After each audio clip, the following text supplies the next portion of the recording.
જોવા મળી। આ કાર્યક્રમમાં ખાસ વક્તા તરીકે શ્રીમતી સોનલબેન પરમારે પોતાના વ્યક્તિત્વમાં જણાવ્યું કે બહેનોને આરોગ્યલક્ષી તથા કારકિર્દીલક્ષી ઉત્સાહ પ્રેરક માર્ગદર્શન આપ્યું હતું। આ પ્રસંગે ઉના શહેર તાલુકાના જે બહેનોએ રમતગમત તથા અન્ય ક્ષેત્રોમાં પ્રાપ્ત કરેલ સિદ્ધિઓ બદલ તેઓનું સન્માનપત્ર અર્પણ કરીને સન્માન કરવામાં આવ્યું।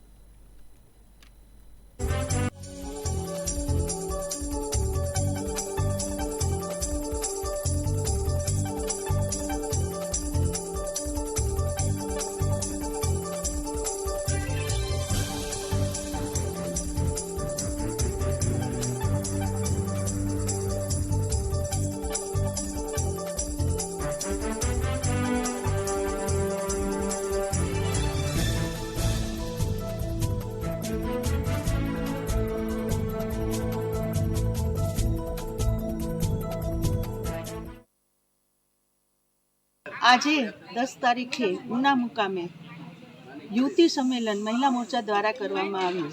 પ્રદેશની સૂચના મુજબ દરેક જગ્યાએ યુવતી સંમેલનો કરવામાં આવે છે। એમાં આજે ઉના વિધાનસભાની અંદર બહોળી સંખ્યામાં બહેનો ઉપસ્થિત રહ્યા અને ખૂબ સુંદર આયોજન અને વ્યવસ્થા સાથે યુવતી સંમેલન કરવામાં આવ્યું।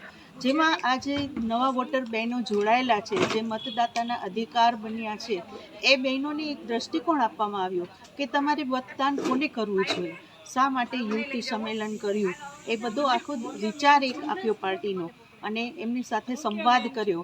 આ તકે ધારાસભ્ય કાળુભાઈ રાઠોડ, અમારા જિલ્લા અધ્યક્ષ મહેન્દ્રભાઈ પીઠિયા, એમણે પણ ખૂબ જ સુંદર માર્ગદર્શન આપ્યું અને મહિલા મોરચાના તમામ બહેનો, અમારા પ્રભારી બહેનો સ્મૃતિબેન અને જિલ્લા સંગઠન તથા મહિલા સંગઠનના બહેનો પણ ઉપસ્થિત રહ્યા હતા અને કાર્યક્રમ ખૂબ જ બહોળી સંખ્યામાં સરસ રીતે પૂર્ણ કરવામાં આવ્યો।